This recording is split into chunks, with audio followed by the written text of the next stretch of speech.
பார்க்குறதுக்கே இவ்வளோ கலர்ஃபுல்லாக இருக்கக்கூடிய பூரி உருளைக்கிழங்கு இவ்வளோ சிம்பிளாக செய்யலாமான்றது இந்த வீடியோவை பார்த்தா நீங்களே தெரிஞ்சுப்பீங்க. ஆமாங்க, அவ்வளோ சிம்பிளாக செய்யலாம். வாங்க எப்படி செய்கிறதுன்னு பார்க்கறதுக்கு முன்னாடி நம்ம சேனலை என்ன சப்ஸ்கிரைப் பண்ணாமல் இருந்தீங்கன்னா சப்ஸ்கிரைப் பண்ணிக்கோங்க. கடாயை சூடு பண்ணி அதில் கொஞ்சம் போல் எண்ணெய் விட்டு கடுகை பொரிக்க விட்டுக்கோங்க. பெருஞ்சீரகம், கருஞ்சீரகம், கடலைப்பருப்பு இதை எல்லாத்தையுமே போட்டு நல்லா பொரிக்க விட்டுக்கலாம்.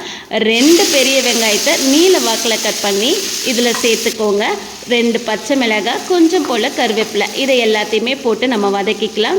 தேவையான உப்பு, மஞ்சள் தூளையுமே போட்டு நல்லா வதக்கி எடுத்து ஆல்ரெடி வேக வச்சுருக்கக்கூடிய உருளைக்கிழங்கை மசிச்சு அதை இது கூட நல்லா சேர்த்து கொஞ்சம் போல் தண்ணி விட்டு நல்லா நம்ம ஒரு கலக்கி கடைசியாக கொத்தமல்லி தழையை நல்லா நறுக்கி இது கூட நல்லா நம்ம போட்டு க்ளோஸ் பண்ணி ஒரு 5 மினிட்ஸ் போதுங்க. நம்ம ஓப்பன் பண்ணி பார்த்தா வாவ், எவ்வளோ சூப்பராக கலர்ஃபுல்லான பூரி உருளைக்கிழங்கு ரெடி ஆகிடுச்சு பார்த்தீங்களா. இதை நீங்கள் பூரிக்கு மட்டும் இல்லைங்க, சப்பாத்திக்கு, தோசைக்கு, இட்லிக்கு எல்லாத்துக்குமே வச்சு சாப்பிட்டிங்கன்னா அவ்வளோ ஃபென்டாஸ்டிக்காக இருக்கும். வீட்டில் இருக்கவங்களும் சாப்பிட்டுக்கிட்டே இருப்பாங்க.